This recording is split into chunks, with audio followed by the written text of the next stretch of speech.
Vayan tomando nota entonces, ahí ya tienen el título ustedes, compañeros. Edad moderna es el día de hoy, el tema que vamos a desarrollar. El tema es un poquito más extenso que el de las veces. Ya en el caso de la edad moderna, tiene que ver con varios acontecimientos como el humanismo, el renacimiento, la ilustración, la reforma protestante, la revolución de las 13 colonias inglesas, la revolución francesa. Son muchos acontecimientos que están dentro de lo que es la edad moderna. Entonces hay que ir especificando algunos detallitos importantes por si acaso para que los compañeros no tengan dudas en absoluto. Yo sé que deben tener una de las principales dudas. Estaba escuchando al final el profe del área de lenguaje, decía que justamente la edad moderna comienza en 1492 con el descubrimiento de América. En realidad, compañeros, van a tener mucho cuidado esto en el examen. Hay dos fechas en el caso de la edad moderna, ¿ya? Entonces, al momento que estamos anotando acá nosotros la edad moderna como título, anótense 1453, caída del Imperio Romano de Oriente, o 1492, descubrimiento de América. Entonces, simbolizan ambas las fechas. ¿Por qué? Porque los historiadores a nivel mundial no se han puesto de acuerdo hasta el día de hoy. Hay una pelea, si quieren ustedes, teórica, de en qué momento específicamente ha comenzado la edad moderna. Hay algunos historiadores que dicen que esta fecha 1453 es el inicio de la edad moderna porque justamente concuerda con lo que va a ser la creación de la imprenta de Gutenberg. Entonces hay un desarrollo un poco más civilizatorio, si quieren ustedes, en el campo de la tecnología y de específicamente de la escritura con la imprenta. Ahora, otro detallito importante. Los historiadores dicen que comienza 1453 por un detallito interesante. No contamos el humanismo y el renacimiento dentro de lo que va a ser la Edad Media. Ojo, fíjense, si nosotros contáramos el humanismo y el renacimiento, entonces, ¿cuál es el detalle interesante? Pues contaríamos como si fuera entonces parte de lo que va a ser la Edad Media. ¿Qué dijimos el día de ayer? La Edad Media es la Edad Oscura. Es una época en la que aparentemente, ya hemos demostrado que no, pero aparentemente no hay una especie de desarrollo de conocimiento, si quieren ustedes, en la parte de la Edad Media. Hemos dicho que se han creado las universidades y demás, pero ¿cuál es el detallito interesante? Si colocamos el Renacimiento y el humanismo dentro de la Edad Media, pues deja de ser oscura, porque en el Renacimiento y en el humanismo hay mucho conocimiento. Entonces, por eso los historiadores a veces dicen, es 1453 la fecha. Ahora, hay otro grupo de historiadores que dicen 1492, que es desde el descubrimiento de América. No concuerda mucho, pero ahí está. Hay dos versiones. Tengo que decirles simplemente, hay una disputa teórica hasta el día de hoy y no podemos hacer nada más. Ahora, hay un detalle, vamos con el tema.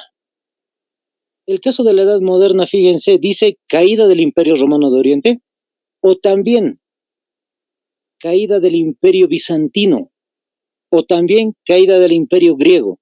Es decir, estos tres nombres que están viendo ustedes, Imperio Romano de Oriente, Imperio Bizantino o Imperio Griego, está haciendo referencia al mismo lugar geográfico del que estábamos hablando el día de ayer. Entonces, ayer dijimos, ahí están viendo en el centro justamente, esto es el Imperio Árabe, y en el centro está el Imperio Bizantino. Fíjense, ahí dice Constantinopla justamente. Entonces, ¿qué quiere decir? Que este Imperio Bizantino es denominado Imperio Romano de Oriente. ¿Y por qué se llama griego? Porque el lugarcito donde está ubicado Constantinopla, todo ese sector es pues de la antigua Grecia. Entonces tiene esos tres nombres, no se van a olvidar, compañeros. Tiene los tres nombres y en el examen puede aparecer con cualquiera de los tres términos. Listo, ahí está. Un primer detalle importante, el nombre del imperio. Anoten como subtítulo antecedentes. Vamos a ir viendo algunos antecedentes y vamos a comenzar cómo es que inició todo el detalle de la edad moderna.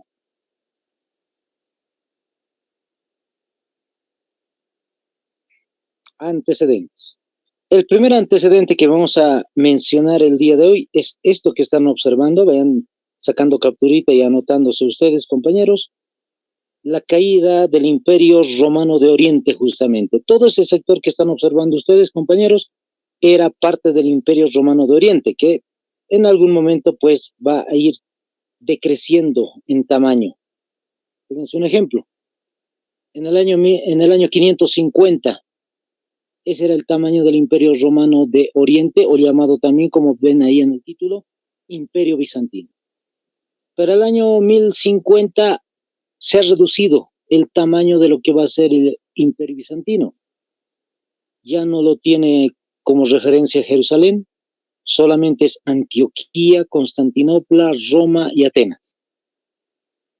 Y va a ir decreciendo más todavía. Fíjense, en el año 1350, ese sector que están viendo en color verde, que es parte de la Grecia antigua, justamente Constantinopla, donde dice, eso simplemente es el Imperio Bizantino. Es decir, quedó muy pequeñito, muy reducido. Al final de cuentas, simplemente es un pequeño país. El nombre de imperio simplemente es muy denominativo, es decir, no tiene la, el, el tamaño geográfico de un imperio que va abarcando distintos tipos de regiones, solamente es una pequeña zona geográfica. Ahí está. A eso le llamamos entonces Imperio Bizantino, griego o Imperio Romano de Oriente, ese pequeñito reducto. Ahora, ¿qué es lo que va a suceder en el año 1453? Al ladito del Imperio Bizantino se va a desarrollar otro imperio. Anótense, ahí está clarito. En la imagen van a poder observar ustedes, aparece el Imperio Otomano. Anótense. Es muy conocido en la historia como los turcos otomanos, por si acaso. Los turcos otomanos. Ellos han llegado a ser un imperio, fíjense, está muy cerquita, ahí donde dice pequeños estados, es justamente lo que se denomina el Imperio Romano de Oriente. Entonces, aladito, muy aladito, está lo que se llama Turquía. Hoy por hoy se llama Turquía ese lugar. Es el Imperio Otomano. ¿Qué es lo que va a suceder? El Imperio Romano de Oriente se va a ir debilitando por el tamaño geográfico que va a tener, y el Imperio Otomano va a ir en crecimiento, poco a poco va a ir acrecentando su poder militar, económico. ¿Y qué es lo que va a hacer? Pues va a invadir el Imperio Romano de Oriente. Les doy la fecha, compañeros, para que vayan tomando nota sobre este detalle. 29 de mayo, 2 días después del Día de la Madre, ¿no? Para nosotros el 27. 29 de mayo del año 1453, justo el año que dijimos, 1453.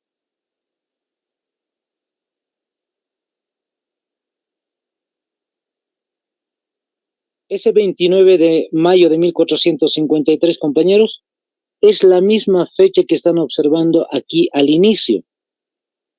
Cuando decimos 1453, es lo mismo cuando decimos 29 de mayo de 1453. Entonces, anoten al ladito, caída del Imperio Romano de Oriente.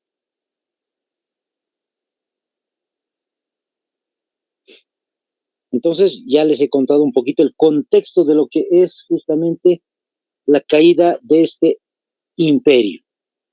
Pero hay un detalle más. Hay que resaltar algo más, compañeros, porque en el examen no sabemos cómo nos van a preguntar. En la historia, lamentablemente, no solamente tiene un nombre esa fecha.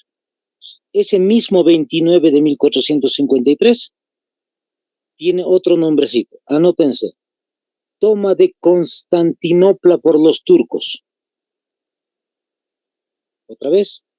Toma de Constantinopla. Ahí está Constantinopla, por si acaso, en el dibujito que les había mostrado, justamente donde queda el Imperio Romano de Oriente, su capital es Constantinopla. Entonces la imagen sería de esta manera. Toma de Constantinopla por los turcos otomanos. Ahora, les vuelvo a repetir, es lo mismo decir 1453, caída del Imperio Romano de Oriente, decir caída del Imperio Bizantino, decir caída del Imperio Griego o decir toma de Constantinopla por los turcos. Los cuatro eventos representan lo mismo. Es el mismo día y es el mismo país. Es todo sobre el Imperio Romano de Oriente. ¿Ya? Entonces no van a tener dudas al respecto, por si acaso.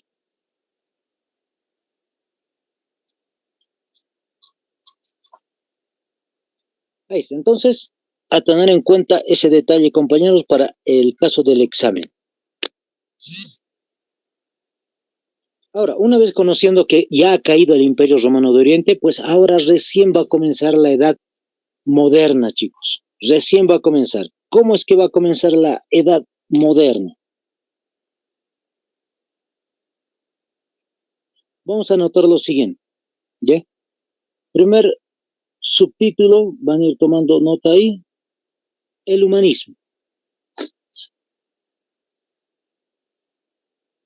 El humanismo.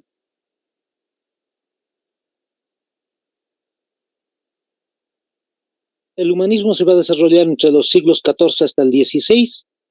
Creo que estaban avanzando justo sobre ese tema.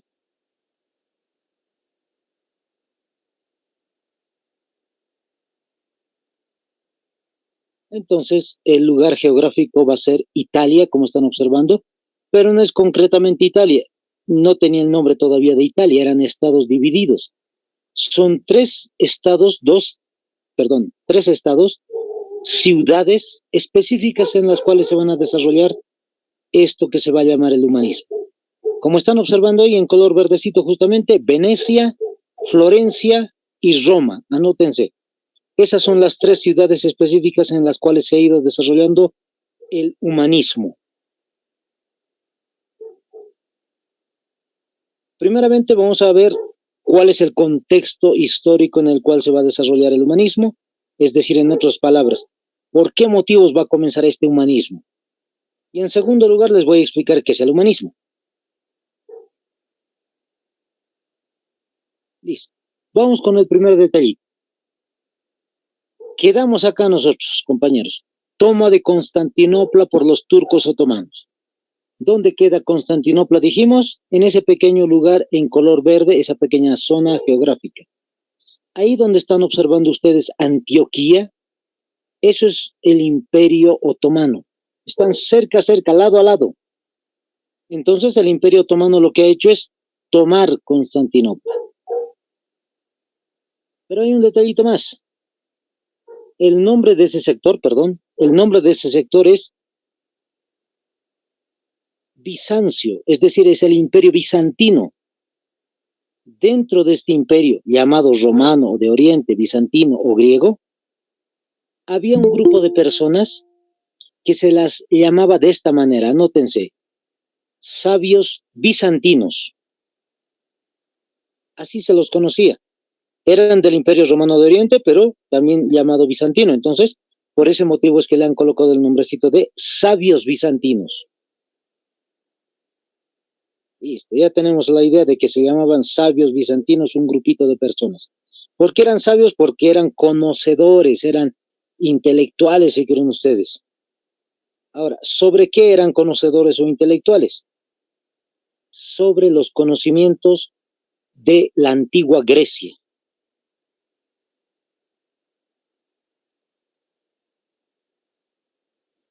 Ahí.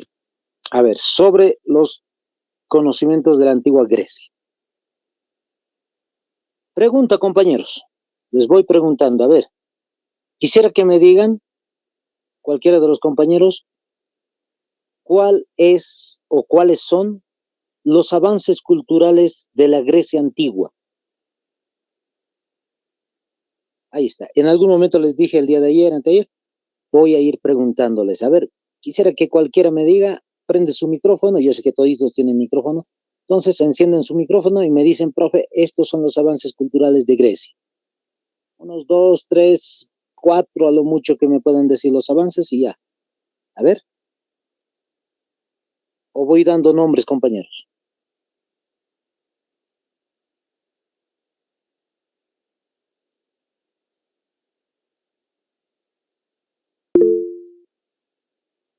Ahí está. Julio César dice la escritura. Muy bien, compañero.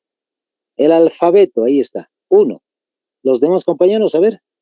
Ahí está Gabriela, Rose, Diana, Brian, Leonor, Erika, Moisés. La Diana dice el teatro. Muy bien, ahí está, compañera. El teatro. Bienísimo. Paula, Gerson, Guzmán, Rubén, Kevin, John, Franz. A ver, participen, compañeros. Rose dice matemáticas. Eso, Pitágoras, hemos dicho, es uno de los personajes claves. Ahí está, el compañero Kevin dice la filosofía. Sí, hay mucho sobre eso. ¿Quién es más? A ver. Muy bien, compañero. Los que han participado, muy bien, muy bien. La Gabriela, los Juegos Olímpicos, dice, muy bien. Ahí está, entonces, volvemos a la imagen nuevamente y les voy comentando. Estos sabios bizantinos, entonces, como eran conocedores, pero eran conocedores de todo lo que era griego, como ustedes me han dicho, Juegos Olímpicos, teatro, literatura, historia, habían conocido entonces las matemáticas, habían conocido la medicina, todo lo que tenga que ver con arquitectura, etcétera. Todo el conocimiento de los griegos ellos lo tenían. ¿Por qué? Porque la región era justamente la Grecia antigua. Entonces ellos todo lo leían en antiguo griego. Ahora, cuando los turcos otomanos les han invadido, ¿qué pasaron con este grupito de personas, sabios bizantinos? Se escaparon. Han migrado a Italia. Ahí está. Vamos a decir a modo de broma, ellos tienen la culpa de que haya el humanismo. Los sabios bizantinos se han escapado del imperio romano de Oriente que ya no existía, se ha destruido, se han escapado y habían llegado justamente a Florencia, a Venecia y a Roma. Y ellos pues estaban cargando todo ese tipo de conocimiento griego. Cuando llegan a Italia, pues los italianos no conocían nada de eso. Entonces, los sabios bizantinos empezaron a dar, si quieren ustedes, como una especie de conferencias, una especie de seminarios, una especie de cursos que se han ido desarrollando poco a poco, y las personas de Europa, de Italia, han ido conociendo poco a poco. Esto había sido el teorema de Pitágoras, esto había sido la guerra del Peloponeso en el caso de Heródoto, en el caso del padre de la historia. De medicina había sido Hipócrates. Han empezado a conocer esto es la democracia, etcétera.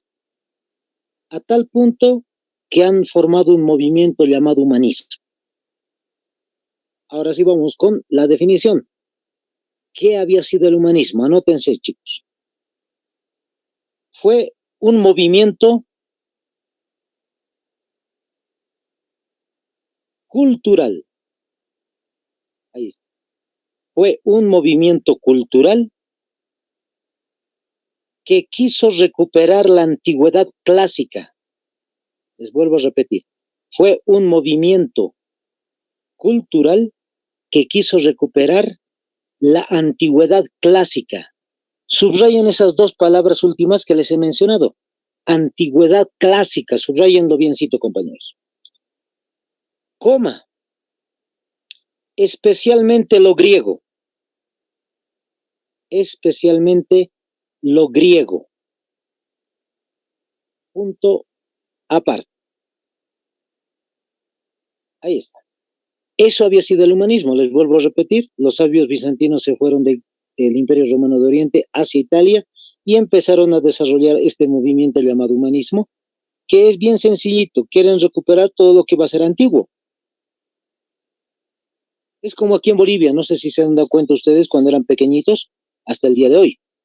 Año 2000, por ejemplo, yo sé que muchos no han nacido el año 2000, pero a partir del año 2000, 2001, 2002, 2003, las personas aquí en Bolivia han empezado a recuperar todas las costumbres, todos los valores, toda la vestimenta de las culturas aymaras, quechos, guaraníes, leicos, etcétera. Entonces, ese es recuperar nuevamente, eso es el humanismo para Europa. Los europeos lo que habían hecho es empezar a recuperar todo lo que tenga que ver con la antigüedad, pero principalmente con lo griego. Sí ha habido aspectos del Imperio Romano que se han recuperado, sí, literatura romana, etcétera, pero lo específico va a ser lo griego, chicos. Eso es lo que ellos no conocían, lo griego no conocían. Eso han empezado a recuperar. Como siempre les digo a los chicos a modo de broma, tantos años en colegio, compañeros, que hemos ido viendo qué es el humanismo, simplemente es eso, recuperar lo antiguo, nada más. Dentro de este humanismo hay muchos datos interesantes, se ha ido recuperando muchas cosas de la antigüedad griega, ha habido muchos autores, etcétera, creo que estaban hablando un poquito sobre ese detalle hace momentos atrás con el profe. No vamos a meternos específicamente a reconocer cuáles eran los escritores específicos de ese momento, lo están viendo ustedes en la otra materia. Entonces, vamos a pasar al Renacimiento. Listo. No se olviden para nada. Humanismo primero y en segundo lugar el Renacimiento. Los siglos están bien claritos. El humanismo se ha desarrollado en el 14 hasta el 16. Ahora el Renacimiento es desde el 15, es decir, es más atrasadito. Desde el 15 hasta el 16. Como siempre les digo, son dos hermanos casi gemelos, humanismo, renacimiento.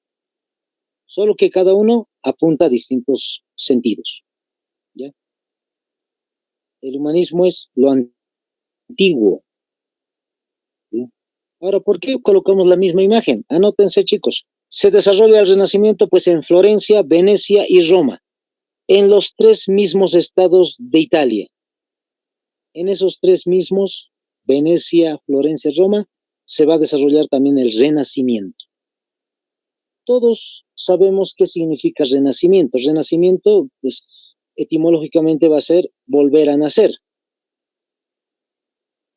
Ahí está el prefijo re, que significa volver, pues nacimiento ya se sobreentiende. Entonces es un volver a nacer. Pero específicamente, vamos a anotar su definición. ¿A qué corresponde esto del renacimiento?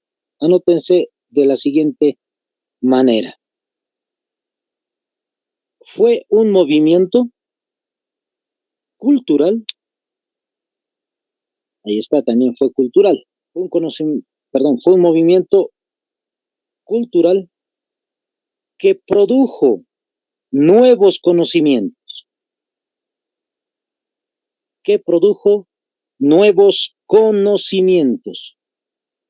Ahí está la divergencia con el anterior. Perdón. Cuando dijimos nuevos conocimientos, punto aparte. Ahora sí, les voy explicando. Esta es la diferencia con el humanismo. En el caso del humanismo, hemos dicho, hay que recuperar todo lo que estaba atrás, todo lo que era antiguo, específicamente todo lo que era griego de la antigüedad. En el caso del renacimiento, significa producir nuevas cosas, nuevos conocimientos. Pues todo lo novedoso, todo lo moderno, si quieren ustedes, está dentro del renacimiento. Un ejemplito les voy a dar, un ejemplo bien sencillo que más adelante posiblemente les voy a volver a repetir. Imagínense que los escritores de la edad moderna, pero del humanismo, estaban tan habituados a tratar de recuperar todo lo que era antiguo, pues han copiado, así casi literalmente les digo, chicos, han copiado el estilo, la forma de escribir de Homero, de Esquilo, es decir, de los escritores griegos. Han imitado la manera como escribían cuentos, fábulas, novelas, teatros, etc. Todo era casi repetición del mismo tipo de ideas o del mismo tipo de cuentos, imágenes literarias que habían desarrollado los griegos. Solamente que los personajes cambiaban, el sentido un poquito de las novelas cambiaba, nada más. Pero cuando sucede el Renacimiento, pues pasa que hay una persona, por decir así, que dice, basta de copiar todo el estilo griego. A partir de hoy día hay que empezar a hacer algo nuevo. Y cuando comenzaron a escribir de otra manera, eso es lo que significa la ruptura, el corte entre humanismo y renacimiento. Entonces el renacimiento son nuevos conocimientos. Ejemplo, ahí está. Saquen una capturita, van a ir tomando nota también, compañeros. Este es un ejemplo muy claro de los nuevos conocimientos. Les voy comentando un poquito en detalle. Desde el siglo II después de Cristo, anótense, van a ir tomando notas siempre, compañeros. Les vuelvo a repetir, desde el siglo II después de Cristo, hay un personaje griego que se llama Ptolomeo. Primero se escribe con la P de papá y luego con la P de tarea, o T de teoría, si quieren ustedes. Entonces, PT, Ptolomeo, más o menos así sonaría, ¿no? Ptolomeo. Se pronuncia directamente Ptolomeo, pero se escribe con la P. Este personaje en el siglo II después de Cristo lo que había desarrollado es justamente esta teoría que están observando ustedes a su lado izquierdo, la teoría geocéntrica. La teoría geocéntrica explica que, como están viendo, el planeta está en el centro del sistema, de todo el sistema solar, y alrededor de la Tierra, pues están los demás planetas, la Luna y el Sol. Entonces, el planeta está quieto. Todo lo demás va dando vueltas alrededor de la Tierra. Esa es la teoría geocéntrica desarrollada por Ptolomeo. Fíjense, siglo II después de Cristo. Eso quiere decir, más o menos el año 100, del 100 al 199, más o menos en ese sector del tiempo se ha desarrollado esta teoría. El año 200, 300, 400, 500, etcétera, ha ido teniendo mucha importancia esta teoría, pues todos creyeron justamente que el planeta está quieto, porque como cuando nosotros somos pequeñitos, cuando somos niños, pues cuando alguien nos dice el planeta está dando vueltas alrededor del Sol, no le vamos a creer, porque cuando somos niños decimos, pero el planeta está quieto, y aparentemente está quieto. Entonces, esa era la primera teoría. Se ha desarrollado tanto tiempo hasta que hay un personaje justo en la época del Renacimiento. Anótense el nombre del personaje, por si acaso la época es del Renacimiento. Estamos hablando de estos siglos del 15 hasta el 16. Su nombre es Nicolás Copérnico. Nicolás Copérnico.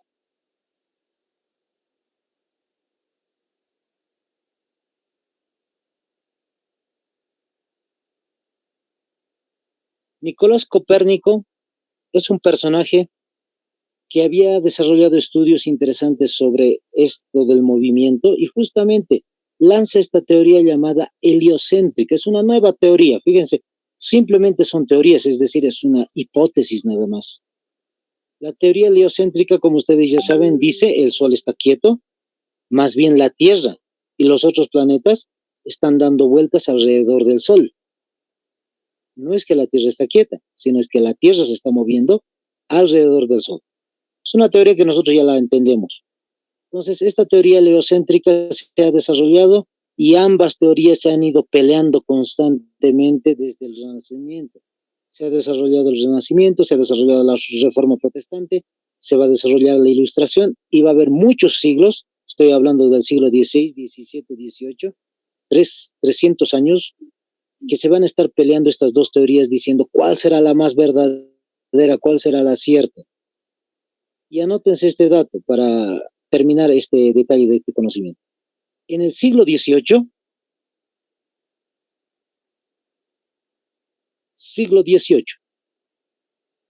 hay otro personaje interesante, se llama Galileo Galilei. Anótense.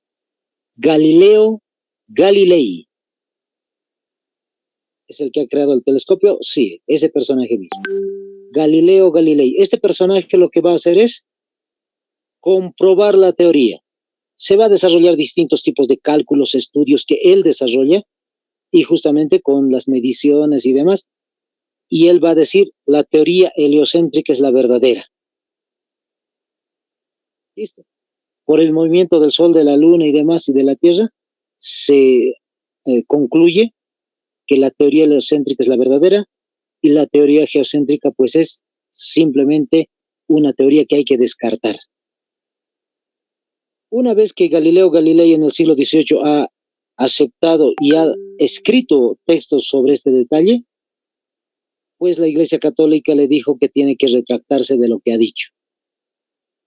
Si no, lo iban a excomulgar. ¿Qué significa excomulgar? Sacarlo de la Iglesia Católica. Y como el día de ayer hemos visto la Edad Media, toda la vida religiosa de Europa era pues católica. Entonces, por miedo a esto, Galileo Galilei dijo, me retracto. La Tierra está quieta y el Sol es el que se mueve alrededor de la Tierra. Por lo menos esa era la teoría que aceptaba la Iglesia Católica. Por eso es que la Iglesia Católica le había dicho que tenía que retractarse. Hay una anécdota sobre este detalle de Galileo Galilei cuando dice, me retracto de todo, y al final dice, pero aún se mueve. Es decir, la Tierra aún se está moviendo. Aunque él se retracta de todo lo que ha dicho, él sigue diciendo que sí se está moviendo la Tierra. Listo, compañeros, ahí está. Ese es un ejemplo de lo que va a ser nuevos conocimientos en la época del Renacimiento. Vamos a un segundo ejemplo muy importante que va a ser el personaje, ahora sí, Leonardo da Vinci. Esto tiene que ver con la renovación técnica. La anterior era un poquito la renovación científica, teórica, si quieren ustedes. En este caso, la técnica. Leonardo da Vinci está asociado mucho a la pintura, está muy relacionado al dibujo, y sí que vamos a ver algún dibujo ahorita. También está asociado a otro tipo de estudios, anatomía y otros más. Hay algunos que le dicen que es un genio, Leonardo da Vinci. ¿Hasta qué punto será cierto? Pues hay que investigar un poco más a fondo. Abro paréntesis, chicos, esto no lo van a notar, simplemente a modo de comentario les cuento. Estaba viendo un textito hace muchos años atrás, donde dice que Leonardo da Vinci había tenido un texto de los chinos, y los chinos habían producido distintos tipos de dibujos de renovaciones técnicas. Y en la idea de un historiador de Gran Bretaña, de Inglaterra, el año 2000, más o menos 2003, 2004 para adelante, dijo, parece que Leonardo da Vinci, que le dicen que es un genio, parece ser que en realidad lo que ha hecho es simplemente mejorar dibujos de un cuaderno chino. Parece que los chinos ya tenían mejores desarrollos tecnológicos y simplemente Leonardo da Vinci lo que va a hacer es mejorar esos dibujitos en tercera dimensión, como eran un excelente dibujante, eso sí no le vamos a quitar, era capísimo para el dibujo. Entonces, parece que lo ha imitado de los chinos. ¿Por qué les digo esto? Porque en ese mismo textito menciona un detalle. ¿Quién descubrió América? Todos dicen Cristóbal Colón, pero en el textito dice, parece ser que los chinos ya tenían un mapa de América. Por eso es que a veces se dice que es una invasión lo que pasó aquí en América, más que simplemente un descubrimiento. Listo. Eso como comentario, cierro paréntesis, chicos, simplemente como comentario para que lo tengan en mente, para, dudar un poquito de lo que estamos viendo. Volvemos al tema. Leonardo da Vinci ha desarrollado distintos tipos de renovaciones técnicas, como la que vamos a ver a continuación. Este detalle, por ejemplo, tiene que ver con la idea que Leonardo da Vinci quería desarrollar. Volar. Pensaba que el hombre podía volar e intentaba desarrollar cualquier tipo de artefacto, pues justamente para desarrollar ese sueño que tenía. Fíjense, es el esqueleto, si quieren ustedes, la base, el esbozo de un pequeño helicóptero.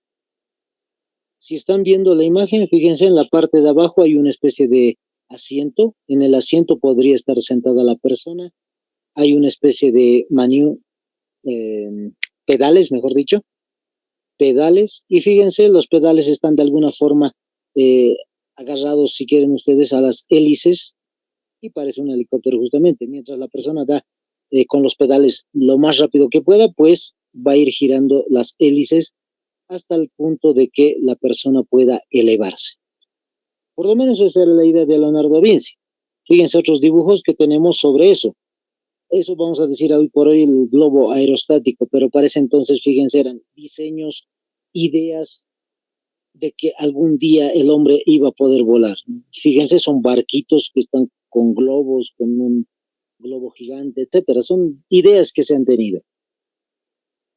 También es parte de lo que ha desarrollado la bicicleta, pero esto me llama la atención, fíjense.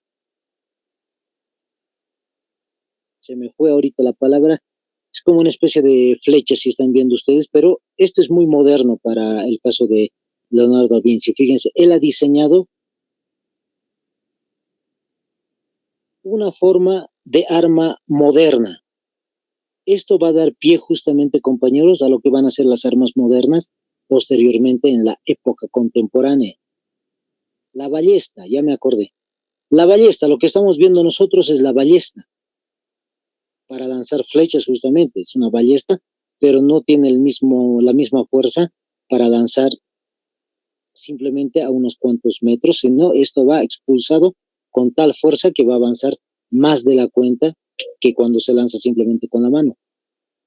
Entonces es un artefacto muy modernísimo. También se dice que ha hecho una especie de máquina de riego Leonardo da Vinci. Entonces se ha desarrollado más inventos, si quieren ustedes, técnicos que mejoran la calidad de vida de las personas de Europa para ese entonces.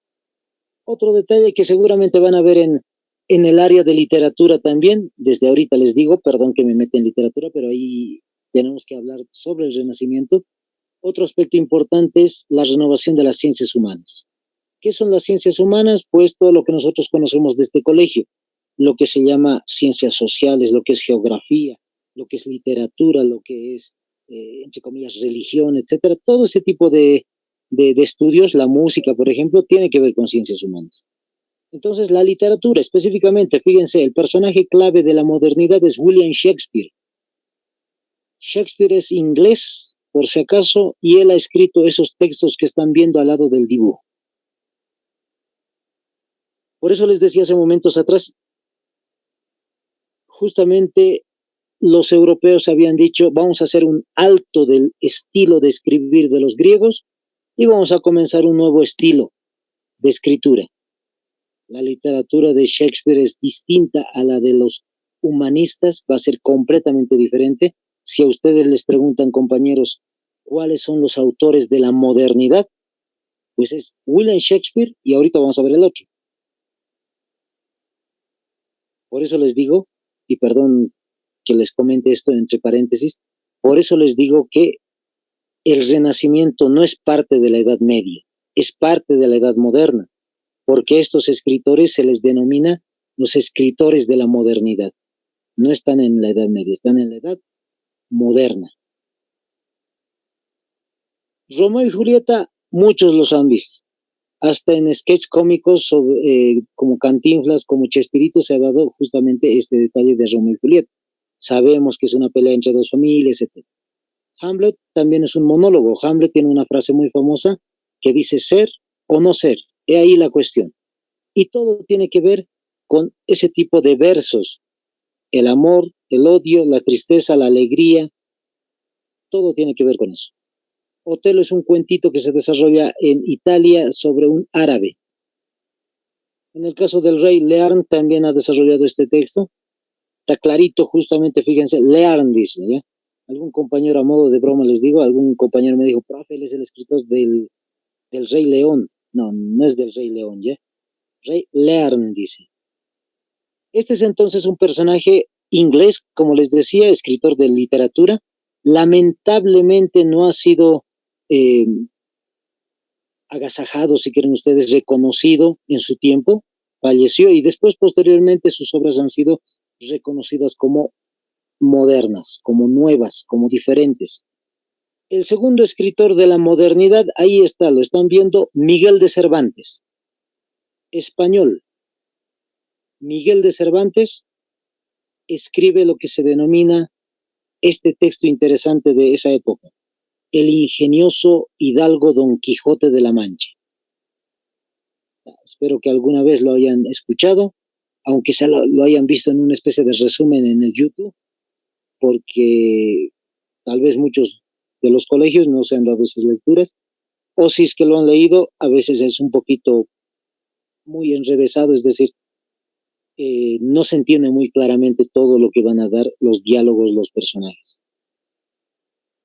Ahí está Don Quijote, Sancho Panza, etcétera, ¿no? Hay muchos personajes que van a ir constantemente hablando y no se entiende un poquito. Esto se lo escribe también en la época del Renacimiento. Lamentablemente, tampoco Miguel de Cervantes es reconocido en su época. Posterior a su fallecimiento va a ser reconocido su forma de escribir. Y entre los dos personajes eran, por si acaso, contemporáneos, es decir, vivieron en la misma época William Shakespeare y Miguel de Cervantes, mas no se pudieron encontrar. Nunca se han encontrado los dos personajes en algún momento, nunca se cruzaron en algún instante en viajes o algo así. ¿Ya? Directamente son dos personajes que han desarrollado su forma de escribir distinta, pero en distintos países. Listo, ahí está, compañeros. Esos son los nuevos conocimientos de los cuales habla el Renacimiento. Pura producción de nuevos conocimientos. Pero, ¿qué más se ha desarrollado en la época del Renacimiento? Ahora sí nos vamos con historia nuevamente. Esos eran ejemplos, si quieren, de lo que eran los nuevos conocimientos. Volvemos a historia. En el caso de historia, el año 1492, ahora recién, es un año muy importante en la época del Renacimiento. Anótense. ¿Qué se recuerda del año 1492? La Reconquista Española. El día de ayer justamente hemos ido terminando un tema que lo habíamos visto desde el día lunes. El día lunes habíamos comenzado con la cuestión de política. Hemos mencionado la política de la Edad Media, dijimos, el emperador, hemos dicho el pontificado y el califato. El califato el día de ayer hemos mencionado que ha sido el desarrollo del poder de los árabes, de los musulmanes, y han tomado España. Se ha desarrollado eso desde el año 711. Pero fíjense, en el año 1492 se han liberado los españoles. ¿Cómo se han liberado ellos? Como están leyendo ahí justamente, los españoles reconquistan España de manos de los árabes, pero específicamente lo que han reconquistado los españoles en tantos siglos ha sido el reino de Granada. ¿Qué quiere decir esto? Que en realidad desde muchos años atrás España nunca se había dejado vencer por los árabes, han sido conquistados lamentablemente, pero han ido luchando constantemente hasta liberarse de ellos. Han ido tomando lo que ustedes si quieren pueden mencionar Madrid, han liberado Barcelona, la parte de Cataluña me estoy refiriendo, han recuperado muchos territorios, pero el último pequeño reducto se llamaba el Reino de Granada. Ese Reino de Granada está en España y no podían los españoles liberarse completamente de los árabes hasta que retomen el Reino de Granada. En el año 1492, al inicio de ese año, pues recuperaron los españoles el Reino de Granada. Y con eso termina completamente la reconquista por parte de los españoles. Los árabes, ¿qué pasa? Van a irse al norte de África. Del norte de África van a ir reduciendo el tamaño de su imperio porque ha habido peleas internas de los árabes y al final simplemente va a desaparecer el imperio musulmán. El imperio árabe va a caer. A partir del año 1492, compañeros, ayer les decía, había tres potencias mundiales, los árabes, los chinos y la India. Para el año 1492, Europa vuelve a ser potencia mundial junto con la India y la China. Justo en ese momento del año 1492, hay un personaje que tiene un proyecto interesante porque dice el planeta es redondo. Se puede ir hacia la India, que es una de las potencias mundiales en ese momento, específicamente la isla de las especias. Se puede llegar hacia la India por otra ruta, Cristóbal Colón. Y este personaje justamente en ese año mismo, 1492, el mismo año que los españoles se van a liberar, fíjense lo que hizo. Descubrió un continente y lamentablemente los españoles nos van a conquistar, nos van a dominar, nos van a explotar a lo que se va a llamar el continente americano. Ahí está. Anótense entonces, saquenle captura, 12 de octubre del año 1492, el descubrimiento de América. Si les preguntan en qué momento de la historia se ha desarrollado el descubrimiento de América, ustedes dicen edad moderna, ahí va a estar los incisos, inciso A, B, C, D.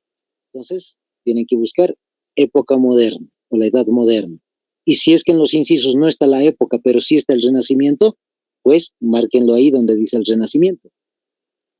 Ahora, hay otro detalle, compañeros, como siempre les indico a los compañeros, para el examen tienen que saber bien esto.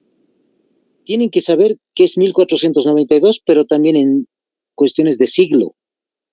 Puede que les pregunten en qué siglo se descubrió América.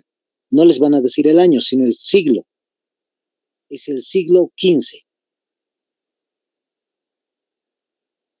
Se cuenta en siglos, si quieren ustedes, uno más. Es decir, ahí estamos viendo 1492. 14 estamos viendo al inicio.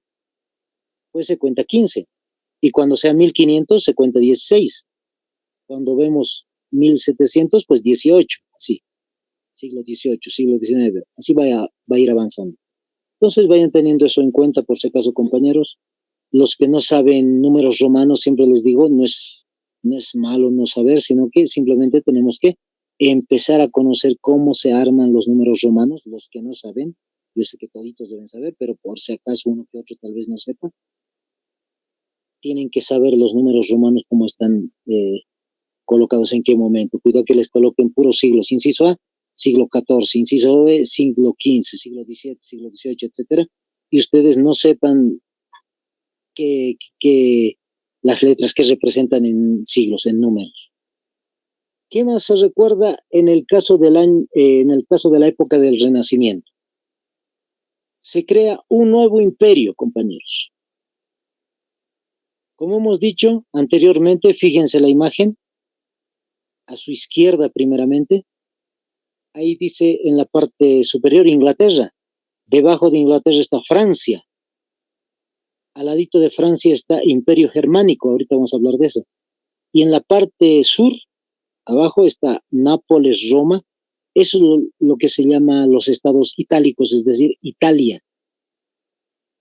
Ahora sí, vamos en concreto. Como hemos dicho, el Imperio Carolingio se ha separado en 3 grupos o regiones, Francia, Alemania e Italia. Luego se va a dividir también en lo que va a ser España, tomado por los árabes, es otro detalle. Pero lo que nos interesa ahora es eso que está en color amarillo a su lado derecho. Había nacido el Sacro Imperio Romano Germánico como nueva potencia en Europa. Como dice germánico, específicamente estamos haciendo referencia al pueblo alemán. La cultura es los alemanes. Ellos se habían colocado el nombrecito de Sacro Imperio Romano Germánico. Haciendo referencia un poquito, primeramente sacro significa santo. Ellos creían que la unión de pequeños estados o ciudades les da la posibilidad de ser imperio. Y tratando de recordar las glorias pasadas del antiguo imperio romano, pues le han colocado romano. Y por si fuera poco, pues el nombre de la cultura, Germania, germánicos. Entonces, ahí va a suceder, compañeros, les vuelvo a repetir, este imperio romano germánico es Alemania. Ahí se va a desarrollar otro evento importante que va a ser denominado la Reforma Protestante. La Reforma Protestante va a ser a partir de las 95 tesis de Martín Lutero. Eso lo vamos a ver el día de mañana. Hasta aquí, compañeros, hemos concluido con el humanismo y el renacimiento. Espero que les haya sido igual nuevamente grato toda esta información. Vayan siempre estudiando, compañeros. Nos vemos el día de mañana. Bendiciones.